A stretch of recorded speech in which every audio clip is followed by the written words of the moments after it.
And we are live. Welcome everyone to today's webinar. It's going to give folks a few moments to sign in and to sign on. Let's see, folks are signing in. Exciting. Just want to remind folks who this may be your first time participating in one of our webinars, that we will not be able to see you, but you should be able to see the panelists. You should be able to see and to hear me and the people who will be speaking with us today. There will be other ways in which you can communicate with us, and I'll go over that once we give folks a few more moments to sign in. Today's title of today's webinar is Fundraising as Ministry, or Fundraising is Ministry. Both are true. So we're going to go over that today. We have myself, my name is Larry Morris. I'm a program associate of the NBA Incubate Initiative. And I have the pleasure of working with Ayana Johnson-Watkins, who is the director of the NBA Incubate Initiative. Today we are joined by Jordan Bles, who is NBA's Director of Development, and Dana Bainbridge. She's one of our Incubate partners, but she's also serves as the founder and the development officer for Recovery Cafe in San Jose. So they will be leading us through our discussion today as our panelists. Give folks a few more moments to sign in before I kind of go over how this webinar is going to go today.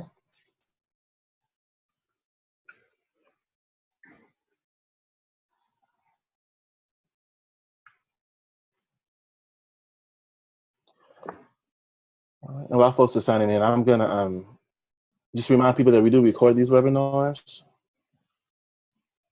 And so we record the webinars, and they will be available after, within a few days after the webinar. But we also will have the slideshow that's available. We'll get that to folks as well. And see, people are still signing in. All right, so while folks are signing in, I'm going to take a few moments just to kind of go over Zoom for everyone. There should be a chat box on the bottom panel. There should be a chat function that if you click chat, that is one of the ways that you can communicate with the panelists and myself. There are two ways to chat in the chat box. There's a function that you can either chat with all of the panelists and the attendees or just the panelists. So let's take a few moments and test the chat function. If you can just tell us where you're signing in today using the chat box.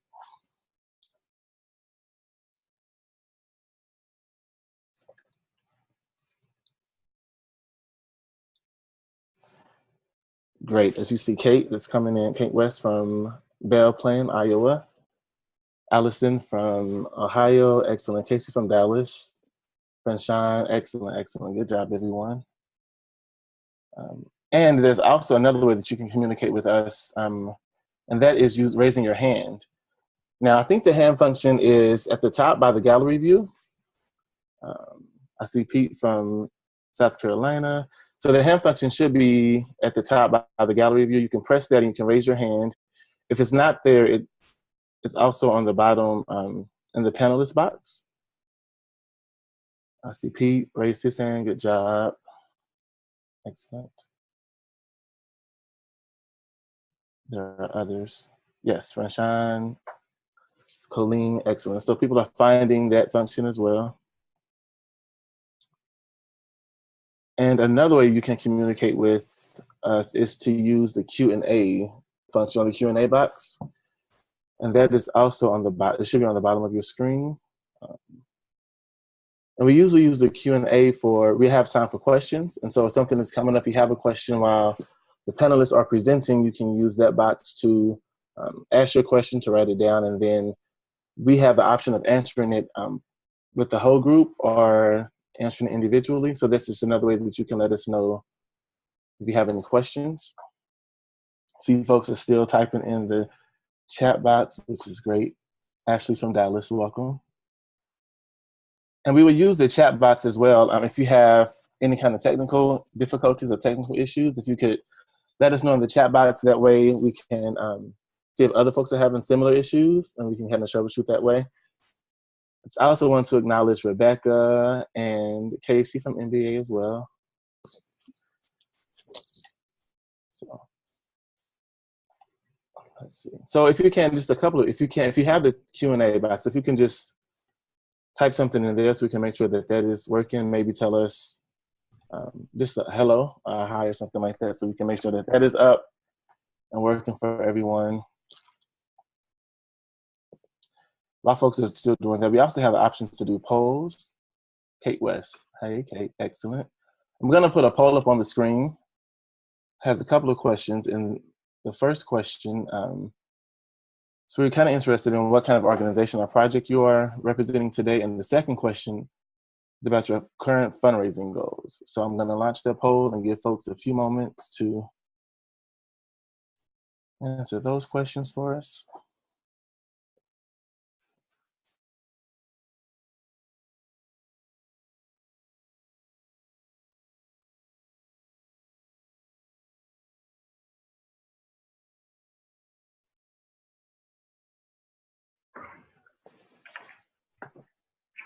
Next, we have folks answering. So we see a couple of people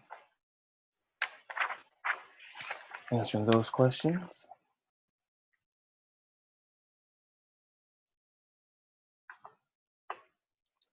If you're not able to see the poll, just let us know in the chat box. And if you are able to see it, just take a few moments to answer that. Oh, there's a third question, Larry, in the poll. So there's 3 questions. Who's doing the fundraising in your organization? So there's a 3 question poll. I'm leaving it up for a few more seconds to give folks time to answer.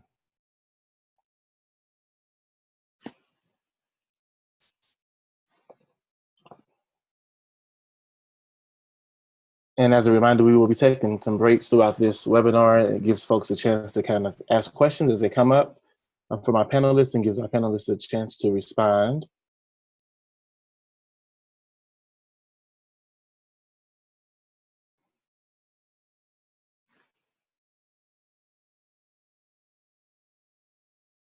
I'm going to close the poll now so we should be able to see how folks have responded.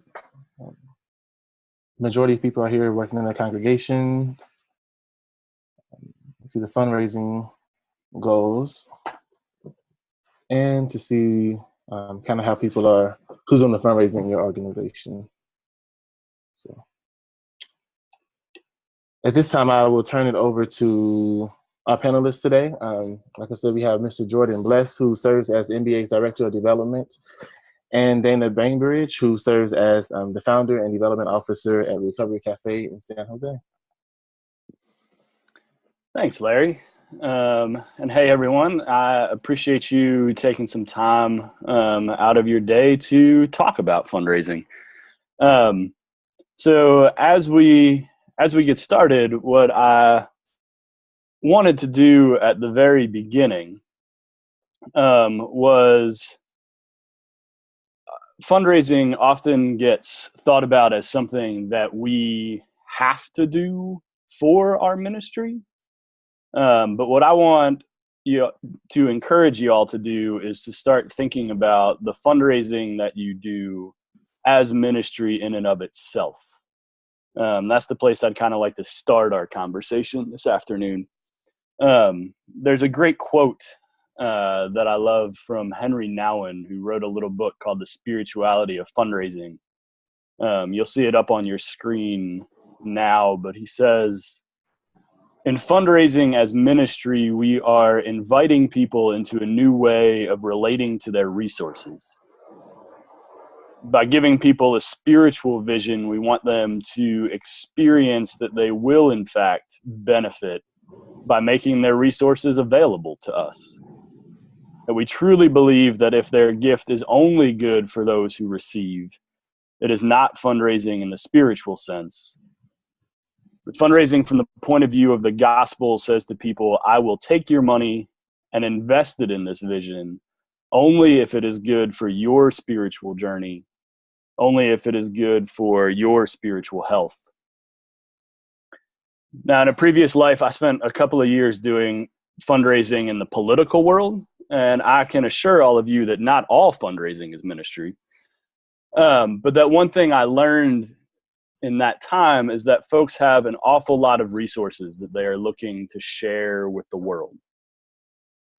for me, what looking at fundraising as ministry means is that we are offering folks an opportunity to make a tangible difference in the world with those resources. A difference that not only will play a part in transforming the world, but transforming their own lives. That we are helping people to figure out where the gifts that they have most meet the needs of the world and of their hearts. And that is a positive thing and a powerful thing for us to get to do. So I wanted that to kind of be the foundation as we go through this longer conversation of the how a little bit that we do fundraising in order to get our ministries the resources that they need. So when thinking about fundraising as ministry, I think often the way the fundraising world talks about that and thinks about that is a term called relationship fundraising. If you put that into Google, you will find a whole lot of options and things to look at. It's a term that's been around the fundraising world for at least 20 years now, if not longer. One of the quotes that I found about it that I think encapsulated it pretty well is from a woman named Jenny Thompson, and it's on your screen now too, but I'll read it. She says that relationship fundraising drills into the core of our value system to remind us that fundraising is not, most definitely, the science of predictable responses to predictable actions based on hard and fast rules of experts. No, indeed, she says, in this age of professionalism, the era of the marketing guru, it's all too easy to forget that fundraising is more art than science, that it is people giving to people. It's the hope of a shared dream, the success of a worthy cause, and it will not be effective if we continue to treat our donors simply as computer records within categories. And so I wanted to be sure to introduce those two concepts and then pause for a minute to let Dana share a little bit about how this has worked for her. So. Thanks so much, Jordan. When I saw that you were using this term, I felt such an affinity with it. And I felt really grateful to be part of this conversation because that's probably the main motivation for me in fundraising. And it's all about bringing people together. The donors in our organization, have their own stories as much as our members have their own stories as well. And so we're a recovery-oriented organization related to the recovery from homelessness, addiction, and mental health challenges. And many of the donors that want to support our work, have their own either personal stories or stories of a family member, and are touched by what we do, and it matters to them to support it because they have received support themselves in some way on their journey. And so, just connecting on that very human, personal level at the core of our vulnerability and our mission and our desire to give back for something that's been given to us, and is a piece of what's underneath fundraising for me in terms of it being just a tremendously relational process. Thanks. So now that as we start to move into some more nuts and bolts of that, I want you all to keep in the back of your mind those kinds of ideas that fundraising is and can be and should be ministry, and that fundraising is absolutely all about building and making relationships.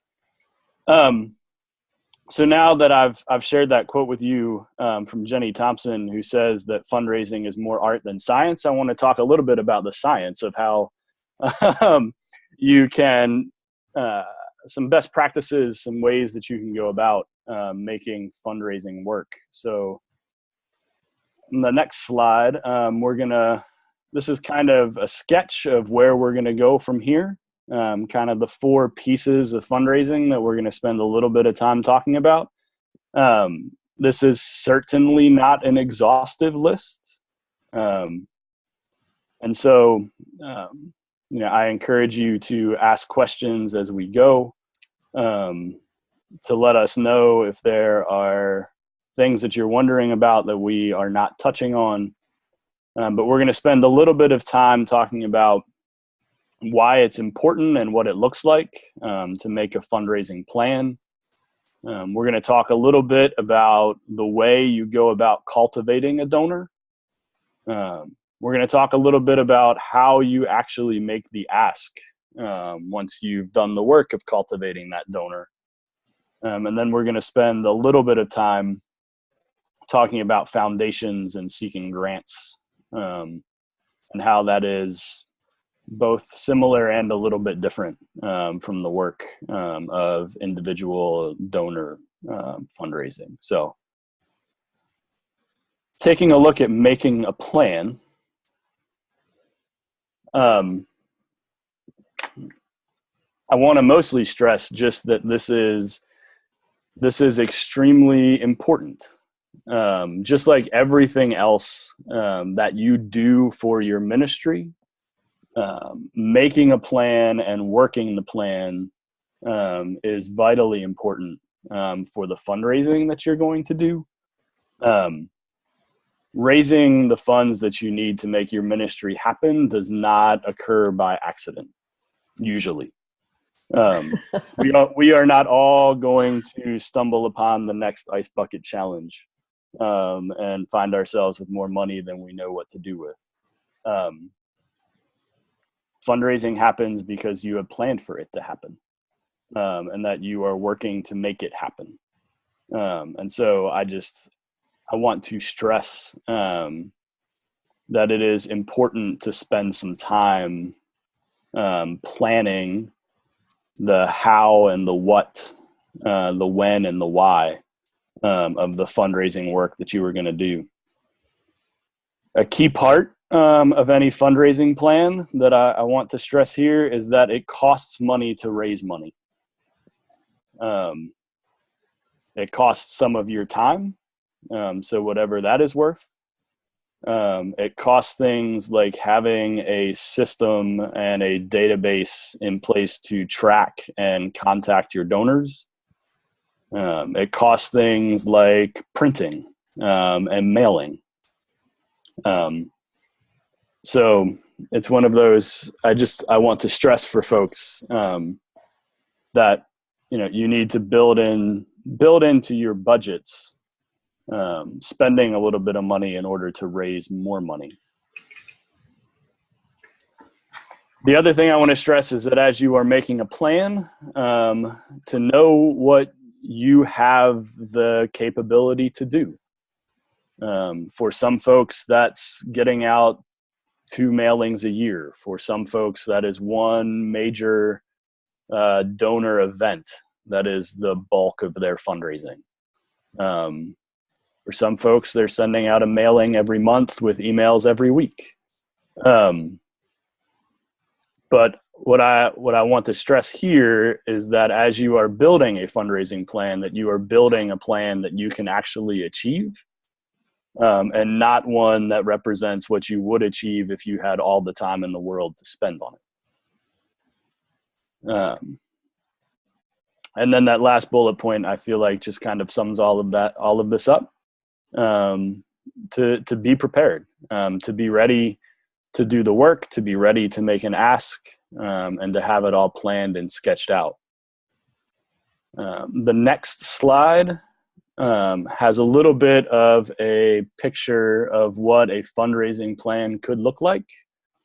This is a sample month of January. This is by no means exhaustive or complete, but this is just to kind of hopefully take it a little bit out of that world of being mostly in our heads that making a plan is a good idea, to seeing what making a plan could look like, partly on paper. So I at least wanted to have a little bit of something to show you and to demonstrate. So before we shift a little bit into talking about donor cultivation and making the ask, I wanted to pause here and see if there were any questions either about the idea of fundraising as ministry and relationship fundraising, or just the idea of making a fundraising plan and what that means and looks like.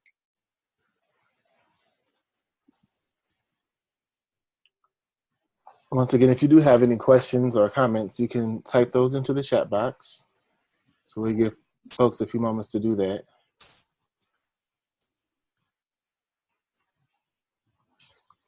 And I mean, if folks are just really excited to start talking about cultivating donors, we can do that too. All right, well, it looks like the chat box and the Q&A are clear, so we can go ahead and move on to the next section, and I'll look out for, Ayana and I will look out for questions if they come up. Perfect. So part of making that fundraising plan, right, is knowing the steps of cultivating a donor. You'll note on the slide in front of you that actually making the ask is the very last step. And that's where all of this is about, the relationship building that goes into fundraising successfully.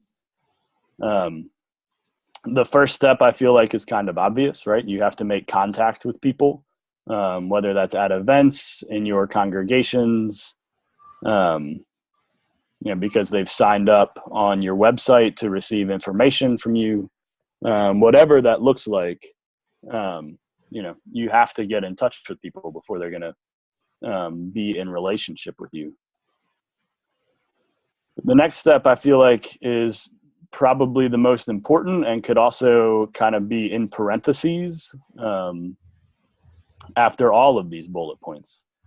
That once someone has reached out to you and expressed an interest in what you do, building that relationship with them is important.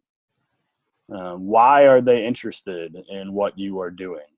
How did they find you? Build it, those kinds of basic questions that go into building a relationship with a donor, like anyone else, are vital in terms of moving from the building a relationship step to the getting them invested step. Because the answer to questions like that are what will help you know what to get them invested in. So is this someone who has a personal story that's connected to your ministry, your work, that you can help connect them to, connect with, make them feel like they are still a part of? Is this someone who got connected to your ministry because they heard you were doing good work and they want to be a part of someone doing good work? Knowing those kinds of answers will help you know, in the getting them invested stage, what kinds of resources it makes sense to share with them, what kinds of stories you should tell them about the work that you're doing. Do they want to hear a personal story of impact, or do they want to see some numbers about how successful you're being? So that's the getting them invested part that you do after you figured out what their interests are. From there, it's important that you continue the relationship, that you share lots of those stories, that you invite them to events in whatever way you have learned that it makes sense for them to be involved in the life and the ministry that you're doing. that you invite them to be involved in the life and the ministry that you're doing. That they, at this stage, feel that they are a partner in ministry with you in doing the work. That they've seen it, they've read about it, they've heard it, and they feel like they are a part of it.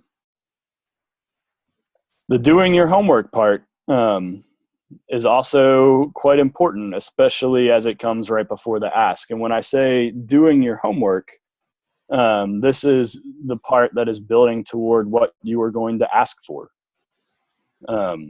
So is this, what kinds of resources does it seem like this person has? Where do they live? What other ministries what other things do they support? Is this someone who is likely to make a cash gift to your organization? Or is it someone that maybe owns some property that it might make sense for them to make a gift in kind of donation? So know who you're asking and what you should be asking them for. That is the doing your homework part.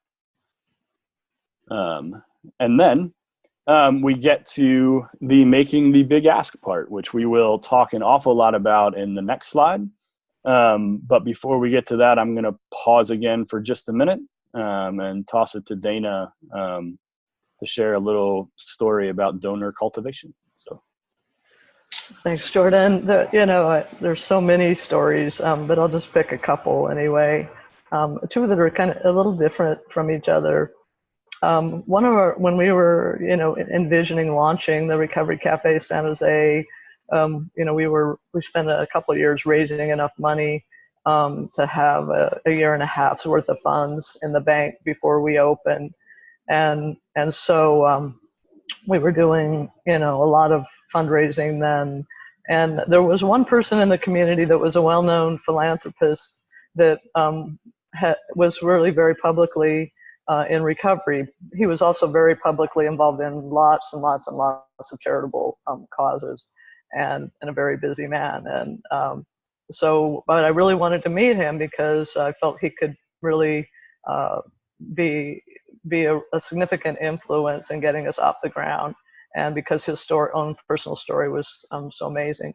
So I asked a community organizer I worked with who knew him if he could do an introduction, and that whole process took almost an entire year to get a meeting finally with that person.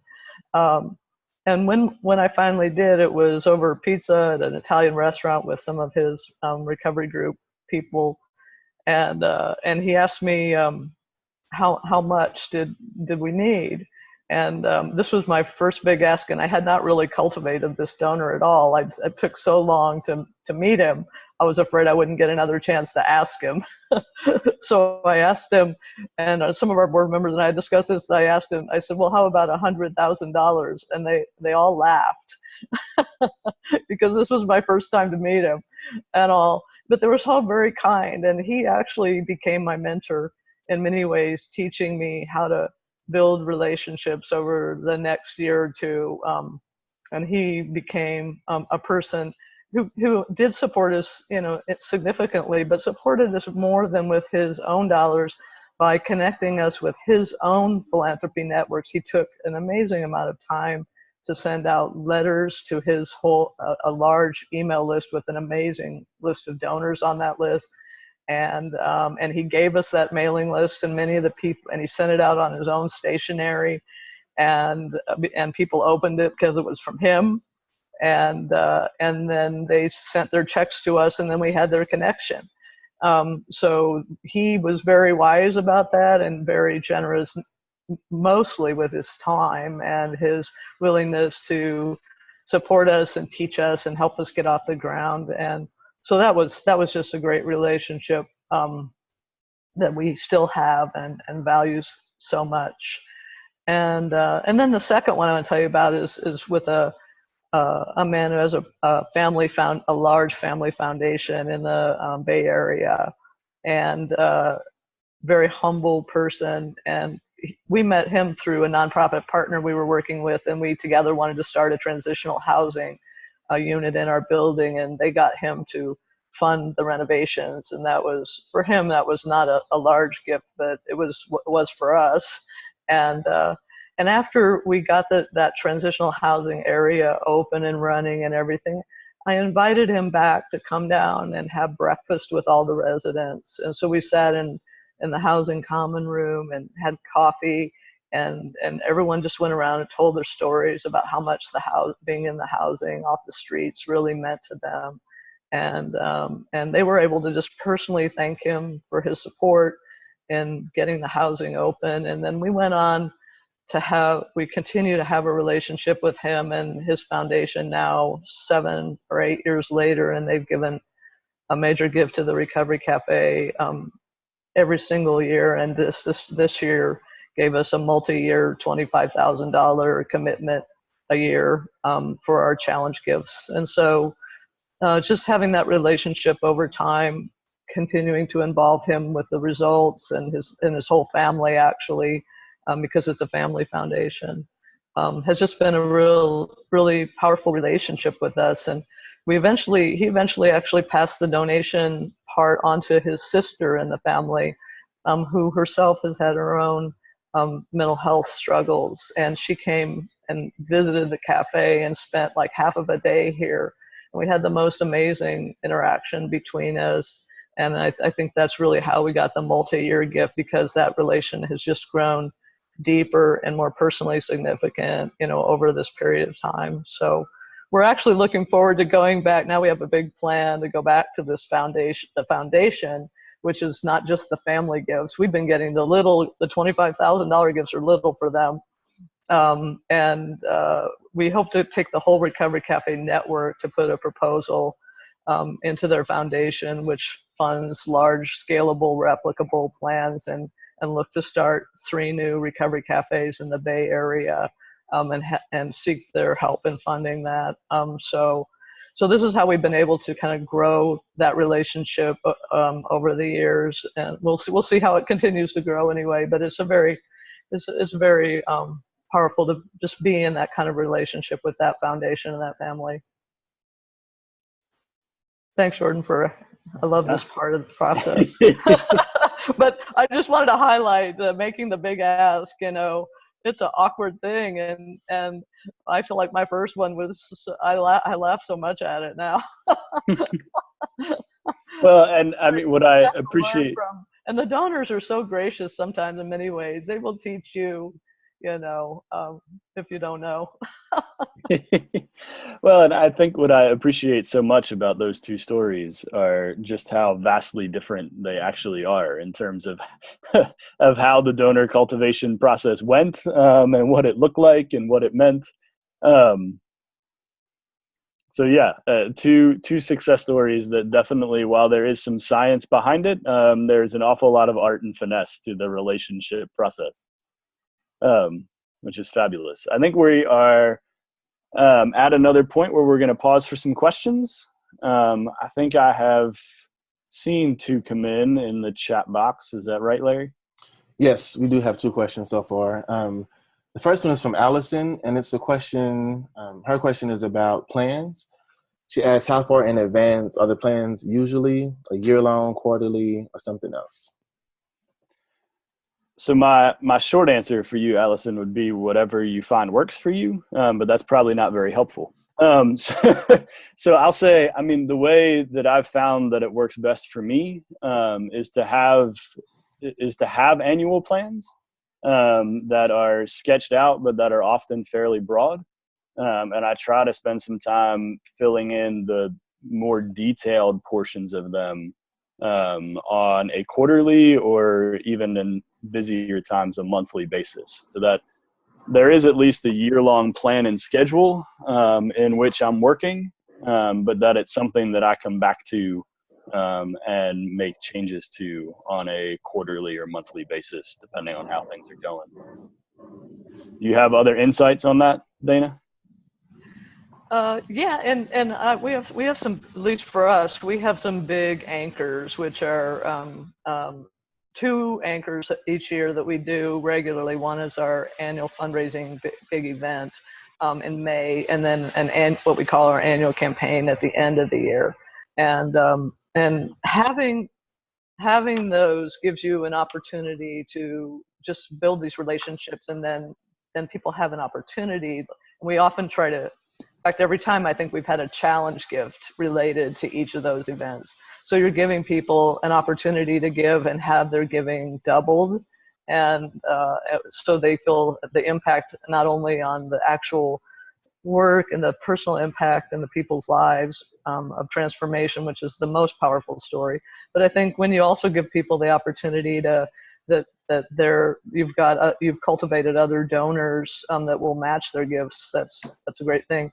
And I think having our event, we make our event really, really missional.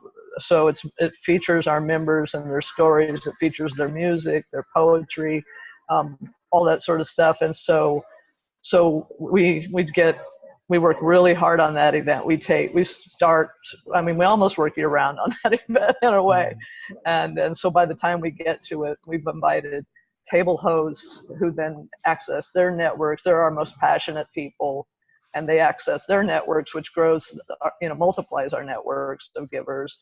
And then we also give all those people a chance to personally experience the impact of the work and on people's lives through that program. So, but whatever that is the right kind of thing for you, I think we find we build our calendar a lot around those kind of anchors. There's a lot of other things we do too, but those are our big ones, and those raise the most money for our budget.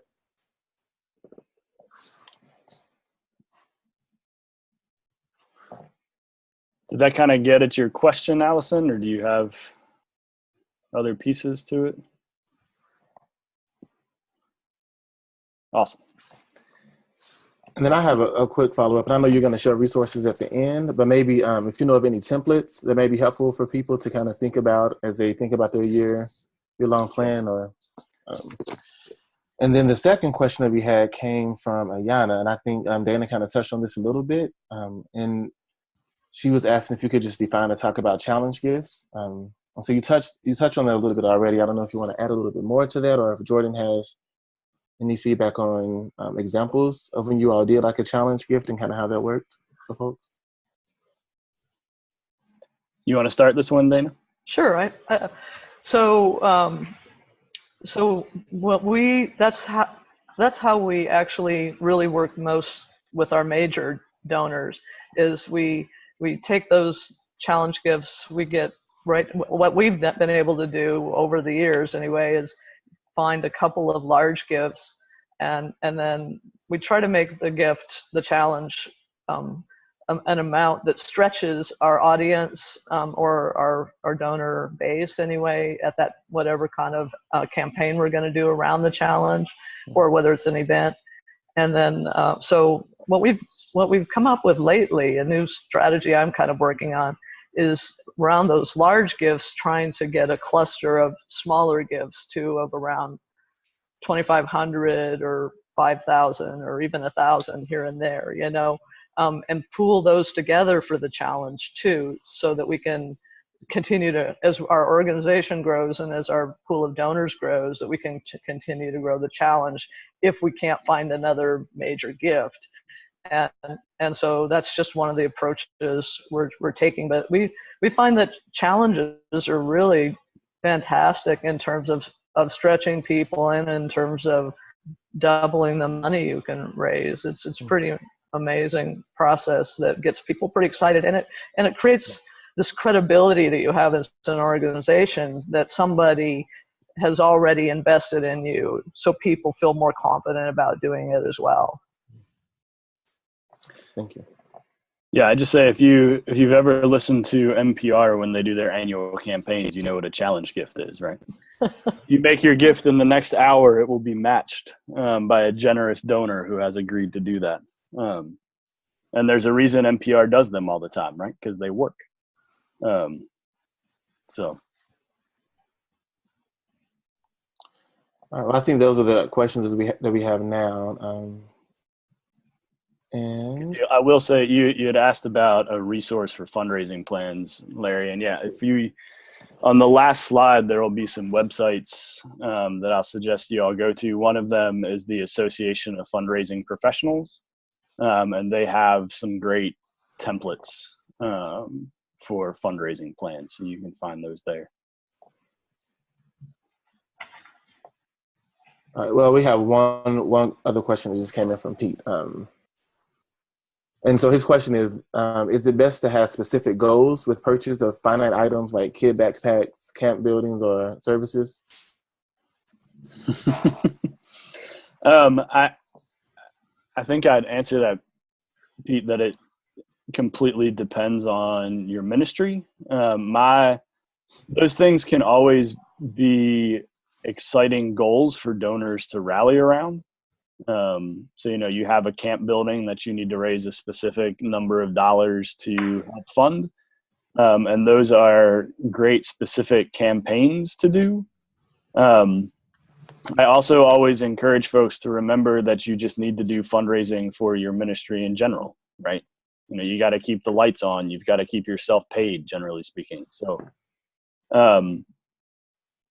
make sure you don't tie all of your fundraising to specific things, so that you have a little bit of wiggle room as other things come up. You got thoughts there, Dana? Well, particular campaigns around tangible things, are things that donors often like. They know what they're getting for what they're giving. But like I totally agree with you, Jordan, too, that getting, we're still continuing to work with people to fund your regular operations is just the nitty gritty of what it's about. But the campaigns can be an opportunity maybe to stretch the donors to do more. They might step up more in a particular year when you have a certain growth thing you're doing. And it might bring out some new donors that might stay with you too. But it all works together, I guess, is what I'd say. Yes, for sure.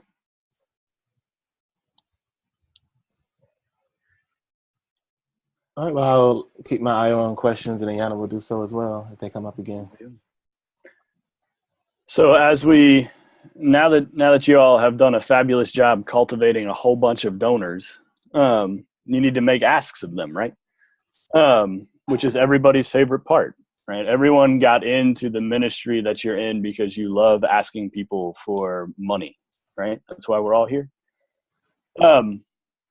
And so I want to talk a little bit about just how you go about making the ask. And I think I'm actually going to start with the third bullet point on your screen first, which says, be ready to hear no way more than you will hear yes. I've seen it put in an awful lot of places that fundraising can be like playing baseball, where if you're a batter on a baseball team, a 300 average is considered exceptional, which is getting a hit 3 out of every 10 times you're at the plate. I actually think fundraising can be a little bit worse than that. That if you manage to hit 300 while you're fundraising, you will be fine. So it's really one of the first things you have to get over in the world of fundraising and in the world of making an ask is that you're going to hear no way, way more than you hear yes. With most fundraising tools, things like fundraising letters and emails, a 2 to 3% return is considered fantastic. And even when you get into one-on-one conversations and making specific asks, you're probably still going to hear no more than you hear yes. So it's just to be ready for that. But then the aside is that always plan on that person you are making the ask of to say yes. Always be ready for that to be the answer, even when you might not expect it to be. So going back to the other bullet points just a little bit, I started to mention this, and this is kind of the doing your homework part that was the last slide, but know who you're asking. Know who you are about to sit down to a meal with, or who you are chatting with at the table at that conference. Figure out who that person is. What do they do for a living? What kinds of resources might they have? Be sure before you make the ask, what you should be asking them for. That's really what is at the core of that know who you are going to be asking. It feeds right into knowing what the ask is going to be. So again, is this a person who would be who has been giving you $500 a year for a number of years, but is ready to maybe be one of those folks that you approach and say, would you be willing to make a challenge gift of $2,500 or something along those lines? But when you are getting ready to make the ask, be sure you know what you are going to ask them for. It is decidedly less effective to hand them a donor card and ask for a donation. And then the fourth bullet point here is painting that donor a picture of just what you are asking for. So again, this is the reminder that what we are about here is the relationship. So, sure, you've probably sent them lots of stories. They know what your ministry is about. But when it comes time to make the ask, spend some time again kind of painting them that picture of just what they're investing in. If you're building a camp building, make sure they understand and know what's going to take place inside that camp building. Paint them that picture of what their funds and their resources are going to do. And then, again, the very last thing you do is actually make that ask, and make that a specific ask. Like I said, don't slide that donor card across the table and say, we would love it if you would make a donation. Ask them for a donation of $500, of $1,000, or as in Dana's story from a little bit earlier, make that $100,000 ask. And know that they might all laugh. They might all laugh, and that is 100% fine. Know that what donors, a donor has in mind likely what they are going to give you, but if you ask for less, they will give you less. If you ask for more, chances are what they will likely do is go back to what they were planning on giving you in the first place if they are uncomfortable with your larger ask. If they say, no, I don't really think I can do that, there is always time to follow up with a secondary ask. But if you ask for a lower amount and they've already written that check, it's a lot harder to turn around and say, you agreed to that pretty quickly. Could I add another zero to that ask that I just made of you? So yeah, make your ask specific, and don't be afraid to make that ask a big one.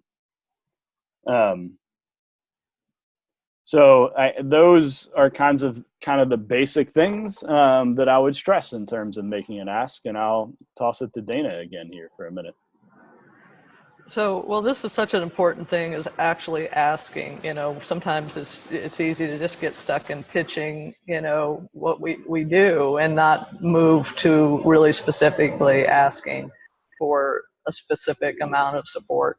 I think, Jordan, you probably know this figure the best, but the last one I heard was that about 70 to 75% of dollars raised in the United States is from religious organizations.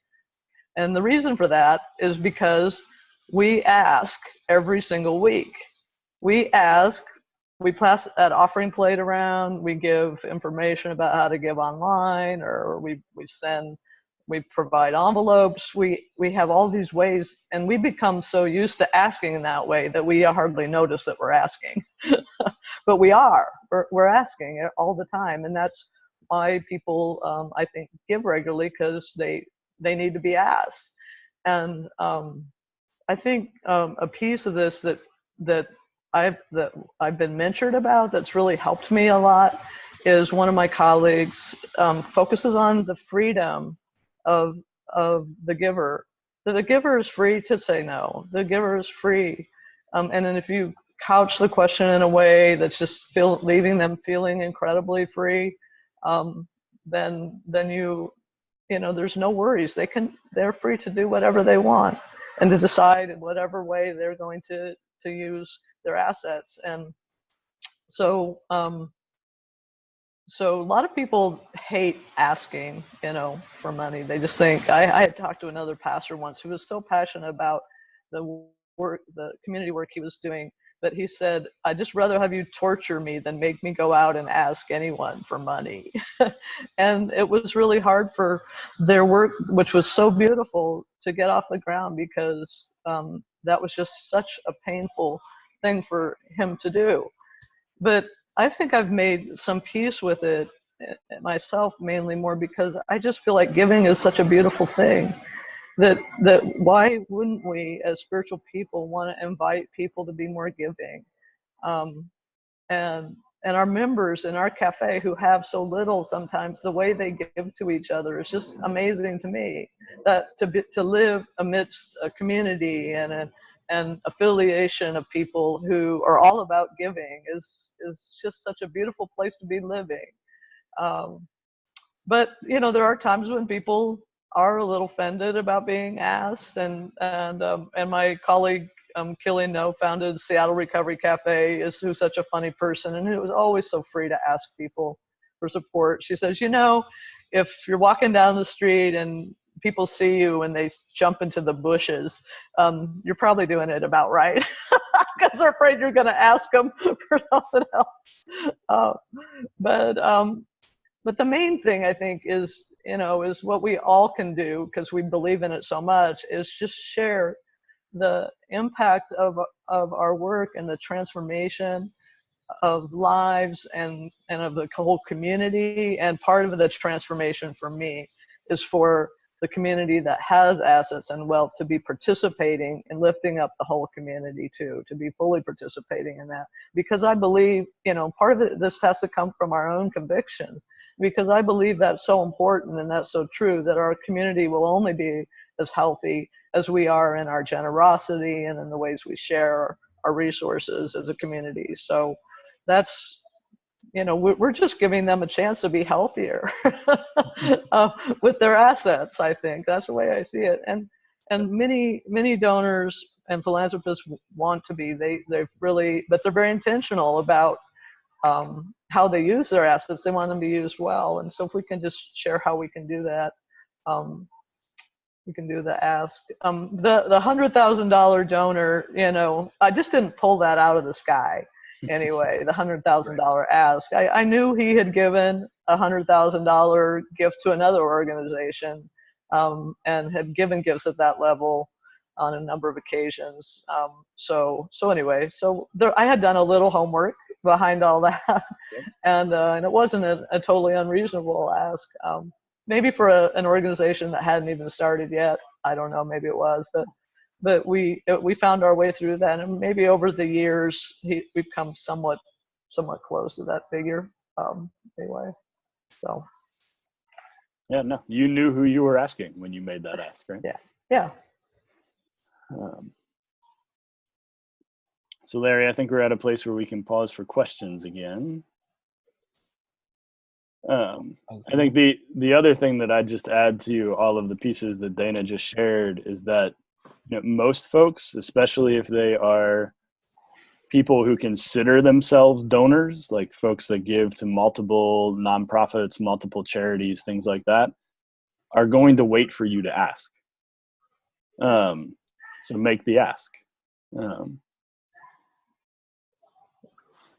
Let me add one other little story. In the very beginning, too, one of our board members brought someone down to see our space and to hear our vision. We still weren't open yet either, and this person had a family foundation and some significant capacity, but had no relationship with us, but had a relationship with our board member, and so we showed her around and showed her a partner program and told our plan, and we hadn't really talked about the ask. Normally we did. And so we just asked her if she wanted to be involved. She got very excited, actually.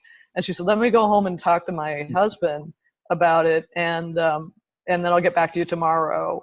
And so we didn't even make any specific ask. And she just called us back and said she was going to give us $50,000. And I just fell off my chair. I had no idea. I didn't know this person. I felt she wouldn't even read our materials that showed what our plans were or anything. She wasn't interested in looking at any outcomes or results. And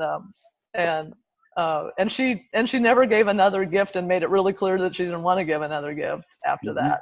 But once you experience something like that, I guess, it makes you realize how important it is to just get these meetings in whatever way we can with people and just share the passion of, and this was a family that just really cared about recovery, and they really cared about the impact addiction was having on people's lives around them and their schools and things, and they really wanted to help. Excellent. Thank you for sharing that story, Dana. Dean has a question. He wants to know if you could give an example of giving the donor the freedom of which you speak. So examples of how you can give donors freedom to say yes or no.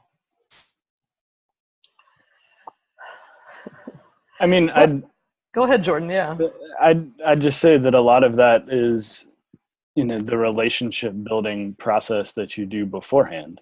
That this is someone who understands and realizes that you are not just investing your time with them in order for them to make a monetary donation, but that you are bringing them into the life ministry overall. So that if they say no to making the monetary donation at that moment, you're not just going to cut them off and never talk to them again. That was all that you were in that for. But that if they have the freedom to say no, or if they have the freedom to say, you asked me for $1,000, what I think I'm actually comfortable with right now is $500. That relationship that they have with you and your organization and your ministry is one that's going to continue. Also one of the things that we try to do when we sit down and we do a little, sometimes you do a little presentation or you're sharing information or letting people tell their stories, but we try to be really careful after not to just fire hose people with a ton of information. And then after we've shared some, to just pause and say, how does this sound to you? What do you think? And then you're really gauging, before you've even done any ask or anything like that, you just shared your vision and the impact, and then you can really get a sense of where they are, and so your response might be commensurate with what they've shared. If they feel really not very convinced and have a lot of questions, seem to believe that this is not really going to have the impact that you think it's going to have, then you kind of know where they are in relation to how strongly they're feeling about supporting you. And so if you keep forging ahead trying to kind of convince, I think, then that feels a little more like coercion. That doesn't feel like they're kind of free to have their understanding of how, what they think of you as an organization. That's helpful. Thank you. So I have an additional question. And you kind of mentioned this a little bit already, Dana. A board member brought someone to the organization. I realized I did not share the results of the poll, so you were not able to see this. But about 36% of board members and 36% of volunteers are responsible for fundraising in the organization of the folks who are on the call. So my question is, any kind of tips or suggestions or examples that you have of board members or volunteers helping to raise funds, or kind of best practices around that, or how you equip or train your board members or volunteers to do that, to do the ask or to raise money for the organization? We try to actually recruit board members who are good fundraisers to begin with, if at all possible. You want different kinds of people on your board, but different organizations have different ideas of what the role of the board is. But our board and our executive directors see them responsible for the fiscal soundness of the organization. And so we try to communicate that up front. We actually have in our board job description a certain amount of financial impact that each board member agrees to undertake through either their personal giving or through getting other gifts into the organization in some way. Different boards are set up different ways, but and then we have had a couple of trainings. We brought in a really phenomenal trainer, Kim Klein, who wrote Fundraising for Social Change, and we did a whole board retreat day with Kim, and she's really practical about making contacts and how to do it, and we often we've done that before our event that we have, so it gives our board some resources and tips when they're inviting people to come to the event. Anyway, so they get something they can use it with too. It's not abstract.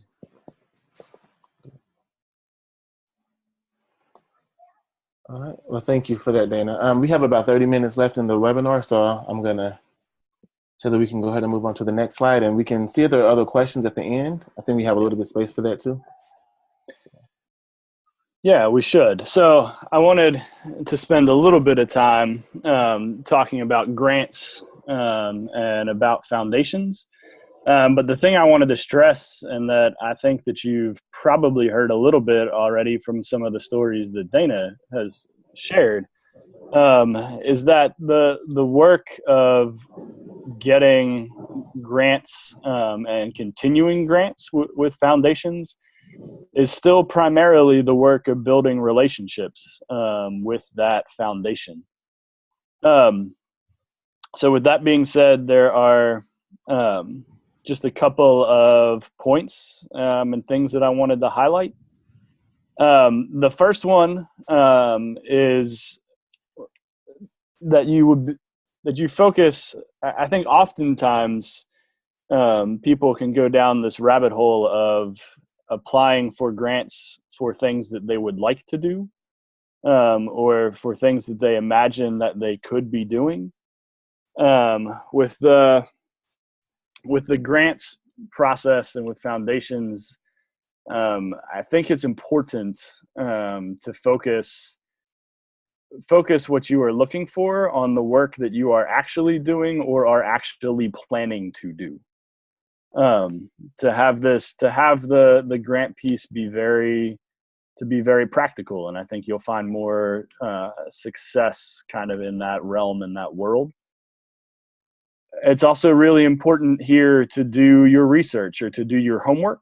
The place that I'll point you to for this on the resources slide is the Foundation Center.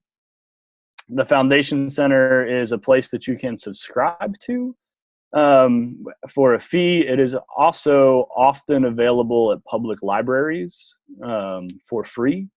So you can go spend some quality time in your public library and do an awful lot of research through the Foundation Center. And that helps you get a sense of what kinds of foundations are out there to support the kind of work that you do. The next thing that I want to kind of highlight and talk a little bit about is that just like with an individual donor, once you have decided to apply for a grant, or you have applied for the grant, that you build a relationship with the folks that are awarding that grant. So as you are starting to apply, send that gift officer a note or an email or make the phone call that introduces who you are. so that when your application comes through, they remember that phone call conversation that they had with you. And then again, once that grant has been received, stay in touch and stay in constant communication with these folks the same way that you would an individual donor. They will certainly, or at least likely, require some kind of reporting from you, but don't hesitate to share above and beyond that.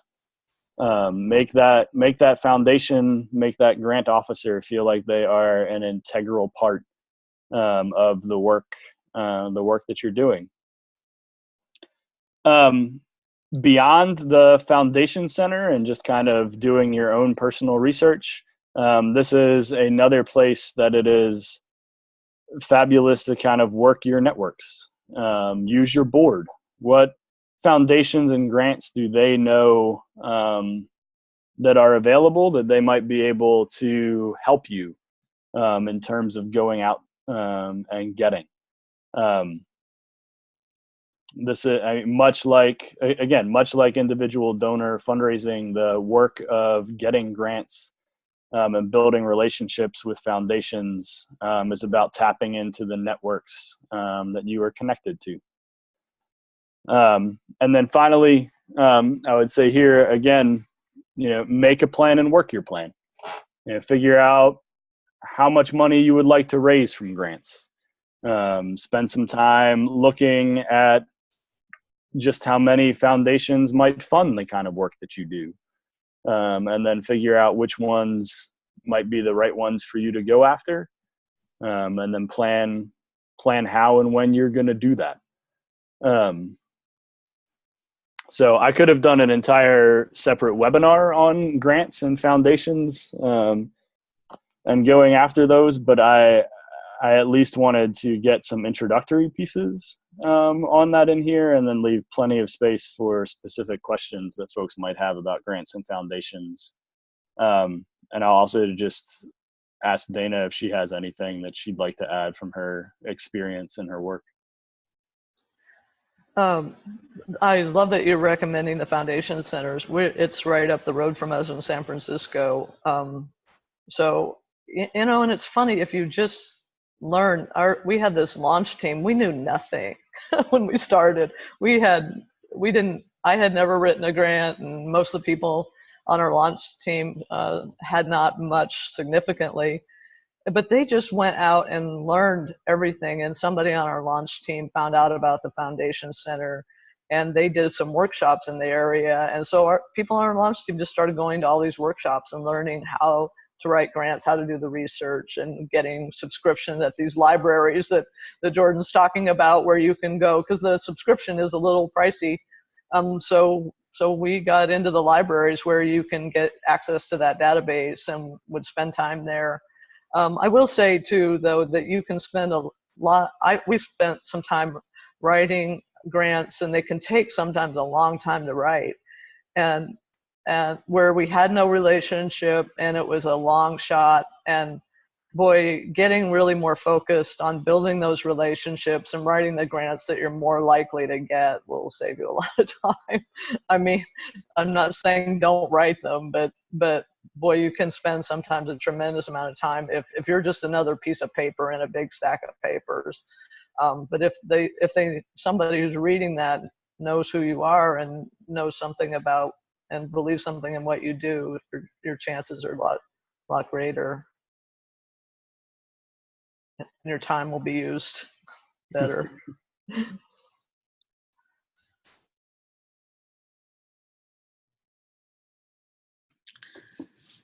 Hey, it's Ayana. I'm back.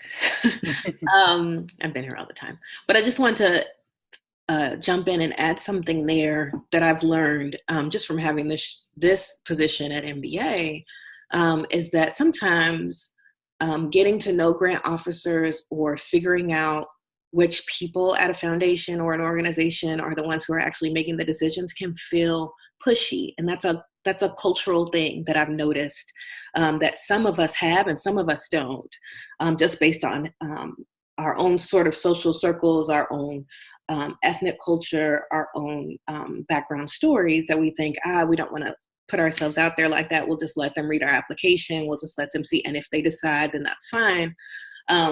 And, I want us to just sort of own that may be part of our cultural upbringing or our background, but to take seriously what Dana and Jordan are sharing here, which is, in a case like this, it's okay to make yourself known to a grant officer, to start building those relationships. And what I found in this position and in others is that, if you just reach out, hey, I'm just letting you know that I'm interested in this grant and I'm planning to put in an application. Hey, I'm just letting you know I went ahead and sent him my application. Hey, here's our newsletter so you can read a little bit more about us, stuff we weren't able to put in the application. And then you get the grant, and like I said, there's some reporting that's due, but also you can just send pictures. Hey, we helped these 5 people to graduate. Here are their graduation pictures. Just those little pieces. You're building a relationship. You're making an acquaintance, a colleague. And I found that often those people will then call you back when they have a grant coming out and say, hey, I think you'd be a really good fit for this grant. And now you're not only on their mind, but you're already in the hopper as somebody who's likely to get the grant. Mm-hmm. And that's not pushy, and it's not, it doesn't have to be awkward, but it's part of the work. And like Jordan said, those people who are used to giving money are used to being asked.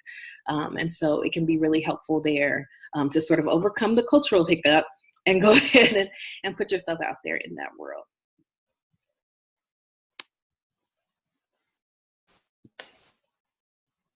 And I've found that asking other nonprofits, that do the kind of work you do. I mean, we all, some maybe keep their cards close to their chest, but for the most part, we all just we're all helpers. We help each other.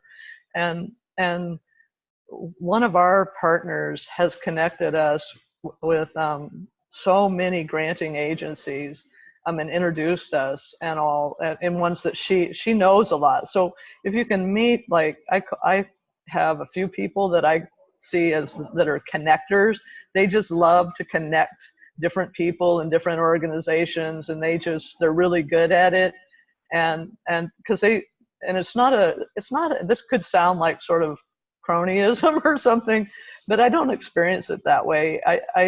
It is about people really wanting to have strong links in our community between each other, and so they're really good at just connecting people to resources they need or to other organizations that they can learn from. And having a few of those connectors in your life can really make all the difference, because they can introduce you to things that you would never find out about otherwise. And sometimes I call them for advice a lot. I mean, I think that's another way about the ask, I guess I didn't mention, is that sometimes before you do an ask, if you just want to get a meeting with somebody, and you just want them to get to know you, and you want to get to know them, it's just to say, we're working on this, and would you be willing to sit and talk with us and give us a little advice? And that might be how we might make a first contact and just start to build the relationship, and you learn a lot too. So yeah, I mean, so much of this work and this process is about, I don't want to use the word leveraging because that often sounds like a dirty word, but work with and work through the networks of people that are in your life. They're probably there in your life, in the life of your organization. They are there in your life for a reason, and let them help you. Encourage them to help you, and your ministry or your organization. Before we kind of pause one last time for questions, I do want to touch on resources a little bit, which is the screen that just popped up. The first one is kind of if you want to delve in really deeply into what relationship fundraising is and what relationship fundraising looks like, Pursuant.com is an organization that has an awful lot of those resources. I mentioned before the Association of Fundraising Professionals for development plans and some templates for those. That's what afpnet.org is. And before we send these slides around, I'll add little disclaimers of what all of these websites are, so that you have that. Blackbaud.com. We talked a little bit, maybe too briefly, about the importance of having a database to track your relationships with donors. Blackbaud has some good resources on what donor databases can look like and the difference they can make. And then the foundationcenter.org, in terms of doing research into grants and foundations. And then MBA's website, mbacares.org. So yeah, I'll stop there. We can see if there are any other questions, or if Larry and Ayanna have anything else to add. Or Dana, feel free. Everybody jump in now. Well, I don't see any questions, but we can give folks a few moments to do that. Ayanna, did you want to talk about the NBA grants that are coming up? Yes, thank you. You should see, for those of you who are not already typing in chat, that our Executive Vice President, Rebecca Hale, has wanted to give us a heads up that MBA is going to open our grant applications for our mission and ministry grants. That's the name of the grant program. It is separate from the other programs that we have. It's not part of Incubate. It's not part of Connect or Explore. It's its own grant program.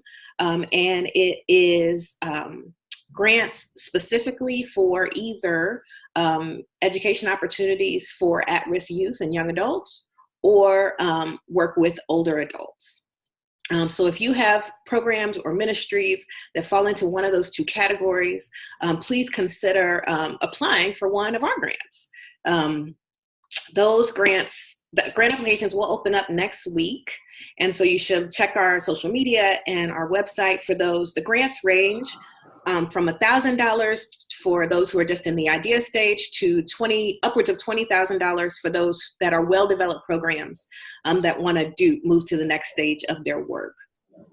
And so if you could, if this sounds right for you, sounds like a good opportunity, or for some of you sounds like a good opportunity to practice for the first time, writing a grant application, I just encourage you to really look into these applications and to see if they fit your needs, and to explore doing all the things that we've talked about, including getting to know your giving officers. So feel free to reach out to Rebecca or to the info at grants, to our grants at mba.com, mbacares.org. Questions, email to just say, hey, I'm letting you know I'm applying for a grant. Here's what we're working on. Just wanted to introduce myself. That'll be good practice, not just for this grant, but for all the other ones you may apply for in the future. Thanks, you guys. Thank you. And the final question that I see is actually from Pete. He wanted to know how people can donate to the Mission and Ministry grants at NBA if they want to do that. That's good. Jordan, that was made for you. That was. So you are welcome to visit mbacares.org/donate to make a donation to the work and ministry of MBA. So yeah, please do. Everyone feel free. The last slide, Larry, is just my contact information, my email specifically. The last thing I'll name is one of the things that I have learned while working at MBA is that the needs of our partners, especially when it comes to development and fundraising, are varied. So if there are specific questions you have, things that come up after this webinar, or things that we didn't touch on in this webinar, please don't hesitate to reach out and to ask those questions, and I'll do the best I can to help you all out. Excellent. And for the record, I heard you say that you had considered doing a webinar on just grants by itself. So I just wanted to put that out there, maybe for something in the future. So I'll see if people I don't see any additional questions in the webinar chat or in the Q&A, but I'll give people just a few more moments to see if something comes up for them. And while I'm waiting, just want to thank you all for your expertise, Jordan and Dana, for sharing with us, and for the examples and the questions, and for taking questions. Really appreciate it. And thank you for everyone who attended today and stayed with us and asked questions. And just wanted to remind people that we have a resource page for Incubate, social enterprise resource page, where we have additional information on our webinars that we've produced over the years, and resources around fundraising and what it means to kind of develop a fundraising plan, but also other things that may be helpful for folks who are doing the work that you all are doing in your communities. So we invite you to check out the NBA Cares website, and look for Incubate, and that information is there as well. This webinar and the slides will be available usually within a couple of days after the webinar. And so you will get an email with that information, with the slides, and it'll also be on our website. So, hope everyone has a great day, and thanks again for joining us. Yeah, thanks, y'all.